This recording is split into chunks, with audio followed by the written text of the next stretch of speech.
ছাত্রলীগ নেতাকর্মীদের হামলায় বৈষম্য বিরোধী ছাত্র আন্দোলনের সমন্বয়ক ইব্রাহিম হোসেন আহত হয়েছেন বলে অভিযোগ উঠেছে। বৃহস্পতিবার 23 জানুয়ারি রাত 10টার দিকে পাবনার ঈশ্বরদী সরকারি কলেজের সামনে এই হামলার ঘটনা ঘটে। তিনি পাবনা সরকারি এডওয়ার্ড কলেজের অনার্স প্রথম বর্ষের ছাত্র।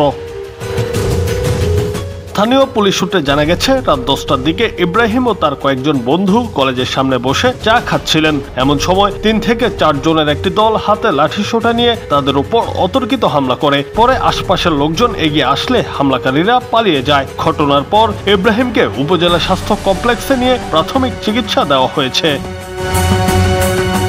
সমন্বয়ক ইব্রাহিম হোসেন তার ফেসবুক আইডিতে একটি লাইভ ভিডিওতে হামলার ব্যাপারে জানান। পৌরসভার 6 নং ওয়ার্ডের নিষিদ্ধ সংগঠন ছাত্রলীগের সাধারণ সম্পাদক শাকিল হোসেন সহ আরো কয়েকজন লাঠিসোঁটা নিয়ে তাদের উপর অতর্কিত হামলা চালায়। এই সময় শাকিল তাকে হত্যার উদ্দেশ্যে আগ্নেয়াস্ত্র বের করে গুলি করার চেষ্টা করলে স্থানীয়দের তোপের মুখে পালিয়ে যায়। তিনি এই ঘটনায় জড়িতদের বিচার দাবি করেছেন।